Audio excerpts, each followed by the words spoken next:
Olá! Seja muito bem-vindo a mais um episódio Flash Score. Campeonato Brasileiro começa a esquentar, quarta rodada na sua tela para a gente debater aqui Botafogo e São Paulo, campeão da Libertadores, o campeão brasileiro, diante de um pressionado São Paulo, mas o Botafogo não iniciou bem ainda no comando novo treinador do Renato Paiva. Vamos bater esse papo aqui, mas antes eu peço a você o seu like, para que você comente quanto é que vai ser o jogo, a tua expectativa, compartilha para geral e se inscreve no nosso canal no YouTube, Flash Score BR. Azevedo, eu quero ter estatística. Então tá aqui, ó, QR Code na tela, é só você baixar, apontou o celular, é isso, apontou, abriu, na sua loja de celular é 0800. É muita informação e em tempo real do nosso aplicativo Flash Score. Eduardo Gerac, convocadíssimo para falar sobre Botafogo e São Paulo em momentos parecidos, a gente pode chamar assim, dentro do Campeonato Brasileiro, dois times que ainda não decolaram, né? Estão ali, o Botafogo na 10ª posição, o São Paulo 15ª, que ele sobe e desce ali de posições, mas dois times que ainda não foram. São Paulo tem apenas 3 empates, não tem nenhuma vitória. Botafogo tem apenas uma vitória, um empate, uma derrota. Campanhas que a gente não esperava desses dois. Tudo bem, Edu? Tudo bem, sim, Fábio. Abração a você, para todo mundo também que nos acompanha aqui nesse pré-jogo da Flash Score. Não, sem dúvida, é um jogo que, bom, antes de mais nada, né, esses dois times, quando se encontram nas últimas vezes, né, ou quando se encontraram nas últimas vezes, melhor dizendo, quase sempre acabou em empate, né? O São Paulo que tem já 3 empates nesse Campeonato Brasileiro, né, jogando fora de casa, tudo indica que pode pintar mais um empate aí nessa partida. Claro, no ano passado, o Botafogo, naquela última rodada do Campeonato Brasileiro, venceu o Tricolor no Rio, né? Quando foi campeão brasileiro, 2-1. Mas aí, se a gente for para trás, tivemos sempre empates, né? Nos 4 jogos anteriores a esse que eu citei.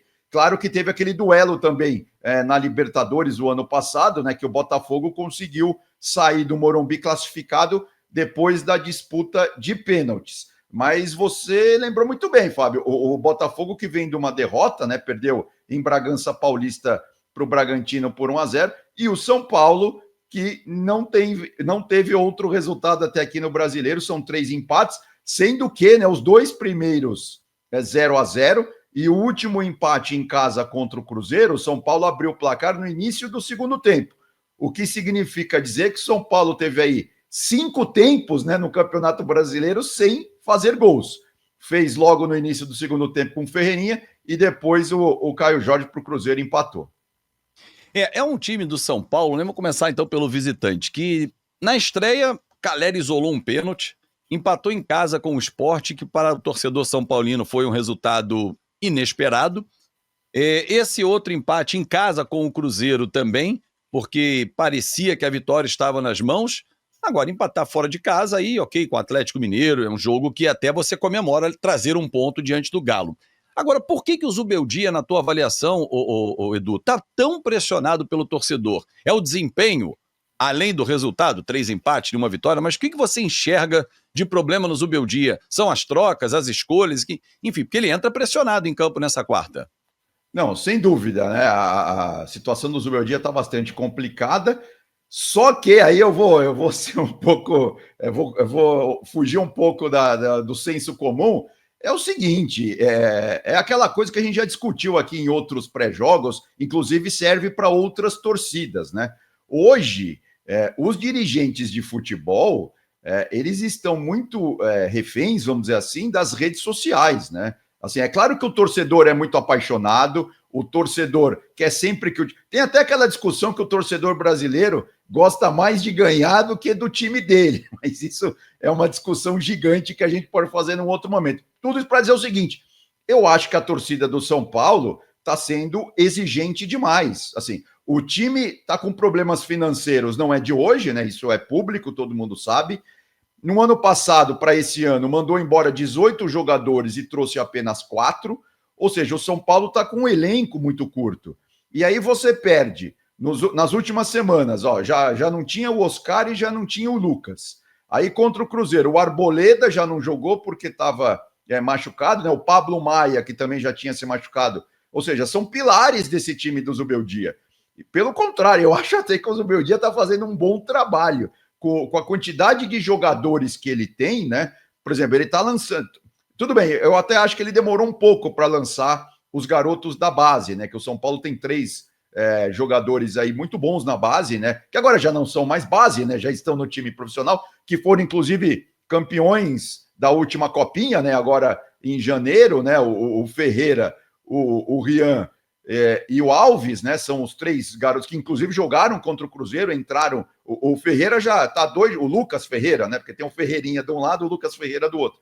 Ele já jogou as 2 últimas partidas, né? Tanto pelo Brasileiro quanto pela Libertadores, como titular. Então, assim, o Zubeldia está se virando com o que tem. Agora, realmente, sem o meio-campo, né? Sem a criatividade do Oscar e do Lucas, fica bastante complicado, né? Agora, do lado do Botafogo, né, e você até separou uma arte, você traz aí o Igor Jesus. O Igor Jesus é aquele cara que o torcedor esperava mais. Será que o fato de não ter mais Luiz Henrique e Almada, esse fato pesa para o rendimento do Igor Jesus ter caído? Porque ele, inclusive, foi convocado pelo Dorival Júnior na época para a seleção. Não, na verdade, eu acho que o Igor, né, é um exemplo claro de como o Paiva precisa ajustar melhor esse time do Botafogo, né? Porque, claro, perdeu peças importantes, né? Como você já disse, do ano passado para esse ano, isso é inegável. Agora, o grande problema do Botafogo esse ano tem sido a efetividade, né? O time, às vezes, tem a posse, às vezes não, quase sempre tem mais posse que o adversário, e isso aconteceu contra o Bragantino, mas não está conseguindo criar. E eu coloquei essa foto do Igor Jesus, mas ao lado dele tem até um mapa de chutes a gol, não só dele, do time inteiro do Botafogo, né? Extraído aí da nossa plataforma da Flash Score. Você vê, contra o Bragantino, foram 12 chutes e apenas 2 no alvo, né? As 2 bolinhas brancas ali são chutes no alvo e as bolinhas cinzas são chutes que foram para fora. Ou seja, é muito pouco. Se a gente for pegar aquela estatística de chutes para fazer um gol, né, dos times que estão no Campeonato Brasileiro, o São Paulo é o pior deles, depois vem o Galo, depois vem o Botafogo. Ou seja, 0 a 0 à vista. Pronto, é isso que você quer me dizer. Pode ser um 0-0 aí, se a gente fosse arrisca a estatística, né, os números, mas a regra nem sempre se aplica. Claro que o futebol é dinâmico, né? Tudo isso pode mudar e tal, mas tem isso, tem essa questão de falta de efetividade, né, do ataque do Botafogo. Isso passa também, Fábio, e o próprio Renato Paiva discutiu isso na coletiva pós-jogo contra o Bragantino, passa muito pela posição do Savarino. Ele já disse que ele quer o Savarino muito mais na fase de criação, né, de organização do jogo, do que na fase de finalização. Porque é isso, o Botafogo está chutando pouco, porque obviamente não tá criando, né? Não está com aquele volume de jogo, não está sendo agressivo, contundente, como estava sendo no ano passado. Mas aí eu entendo que o Savarino está tentando encontrar ainda um caminho, porque exatamente ele jogava aberto, deixava o Almada fazer esse papel por dentro, né? Era Luiz Henrique de um lado, ele do outro, o Almada por dentro. Era uma trinca por trás do Igor Jesus. E sem 2 dessa trinca, o Savarino está tentando ainda se encontrar, ele está circulando bastante no campo, mas ainda não encontrou o posicionamento ideal.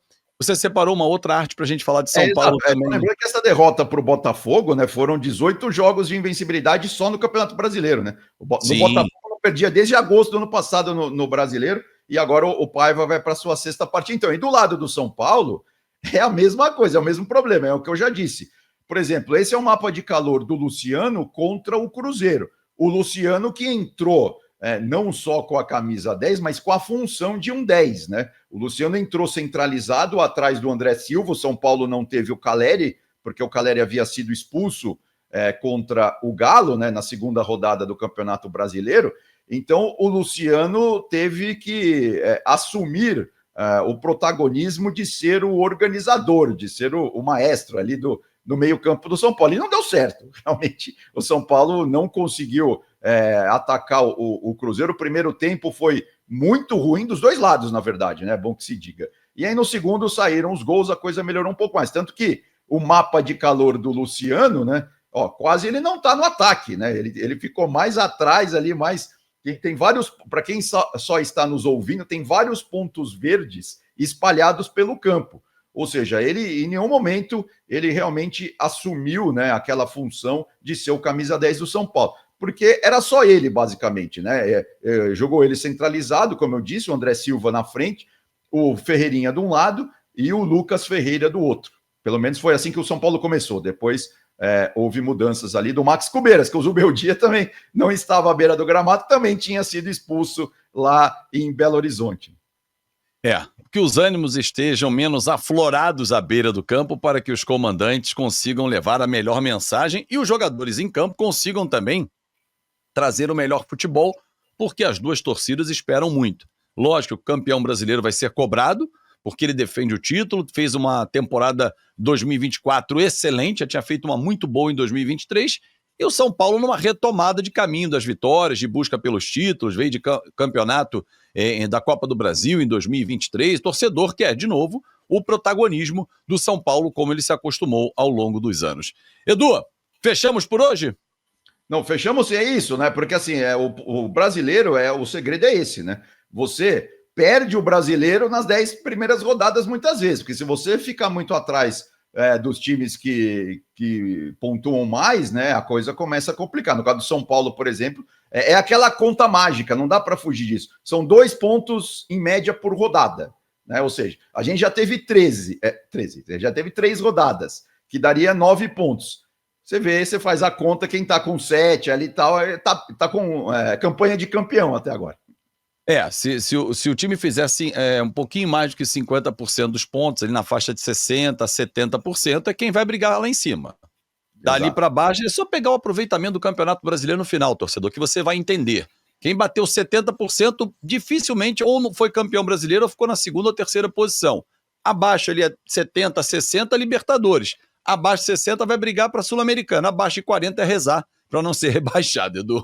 Um grande abraço, meu amigo. Até a próxima. Abraço, até mais. Valeu. Muito obrigado a você pela sua audiência, pela sua participação. Deixou o seu like? Então comenta e compartilha, manda pra geral. E não esquece, se inscreve no nosso canal YouTube, Flash Score BR, e baixa o nosso aplicativo. Sempre que pinta na sua tela o QR Code, é para você aí, ó, só escanear, abrir o seu celular na loja e de graça baixar o aplicativo, porque você sabe, Campeonato Brasileiro é aqui na Flash Score. Tchau, tchau!